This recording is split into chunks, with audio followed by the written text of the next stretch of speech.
আপনি সরকারেরও প্রধান, আপনি ঐক্যমত্য কমিশনেরও প্রধান। এই দায়িত্ব আপনার। বলে এটা আপনি করতে না পারলে আপনার মর্যাদাকে আপনি নষ্ট করবেন।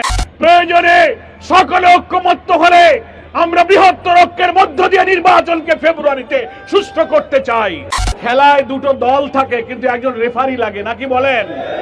আপনি রেফারির দায়িত্ব পালন করুন। প্রধান উপদেষ্টা বরাবর যে স্মারকলিপি পেশের কর্মসূচি, ঐতিহাসিক পল্টন মোড় থেকে সকল দল একসাথে সেই অভিমুখে আমাদের যাত্রা শুরু হবে। সংগ্রামী দেশবাসীকে আমরা জামাত ইসলামের পক্ষ থেকে একটা কথা বলতে চাই, প্রধান উপদেষ্টার সাথে বিনয়ের কাছে এটাও বলতে চাই যে আপনি গণ আকাঙ্ক্ষার প্রতি সম্মান রেখে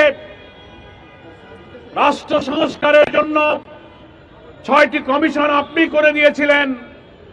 আপনি সকল রাজনৈতিক দলের সংস্কার প্রস্তাবকে ঐক্যমতে আনার জন্য ঐক্যমত্য কমিশন আপনি গঠন করেছিলেন। আপনি সরকারেরও প্রধান, আপনি ঐক্যমত্য কমিশনেরও প্রধান। ঐক্যমত্য কমিশন দীর্ঘ কয়েক মাস চেষ্টা করে জামাত সহ সকল রাজনৈতিক দলের চেষ্টায় জুলাই সনদ যা তৈরি করা হয়েছে সেই সংস্কার প্রস্তাব বাস্তবায়নের দায়িত্ব ঐক্যমত্য কমিশনের প্রধান হিসেবে, সরকারের প্রধান হিসেবে আপনার কাছে সেগুলো পেশ করা হয়েছে। এখন দায়িত্ব হচ্ছে আপনার কোন রকম বিলম্ব এবং ষড়যন্ত্রের সুযোগ না দিয়ে অবিলম্বে জুলাই সনদ বাস্তবায়নের আদেশ আপনি এক্ষুনি জারি করুন এবং জাতীয় নির্বাচনের আগে নভেম্বরে আপনি গণভোটের মধ্য দিয়ে এই জুলাই সনদের আইনি ভিত্তি দেওয়ার কাজটা আপনি সূচনা করতে পারেন। যদি আপনি তা না করেন তাহলে আপনি জনগণের আকাঙ্ক্ষা পূরণের জন্য আপনি যে সম্মান অর্জন করেছেন এই দায়িত্ব আপনার।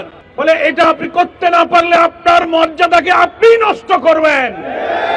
আপনার মর্যাদা, আপনার সম্মানকে অক্ষুণ্ণ রাখার প্রয়োজনে আপনি রাজনৈতিক দলকে এক টেবিলে বসার জন্য আহ্বান জানিয়েছেন।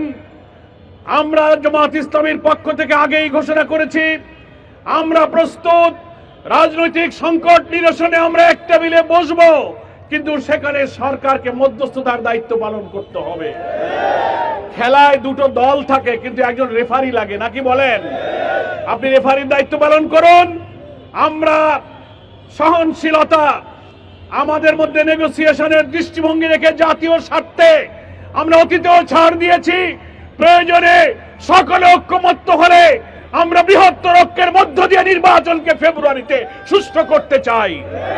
কিন্তু আমরা সকল উপদেষ্টা নিরপেক্ষ ভূমিকা চাই। আপনি প্রধান উপদেষ্টা হিসাবে আমাদের আজকে যে স্মারকলিপি পেশ করা হবে, আমরা এখন 8টি দল একসঙ্গে এই দাবিতে আপনার কার্যালয় অভিমুখে যাত্রা করব।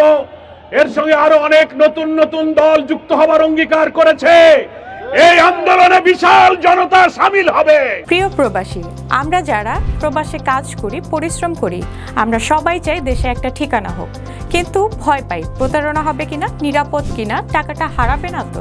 আজ আমি এমন একটা প্রজেক্ট সম্পর্কে বলবো যেটা এই ভয়টা দূর করে দিয়েছে। তার নাম প্রবাসীর সিটি লিমিটেড। প্রবাসীর সিটি বাংলাদেশের প্রথম স্মার্ট শেয়ার ভিত্তিক রিয়েল এস্টেট প্রজেক্ট।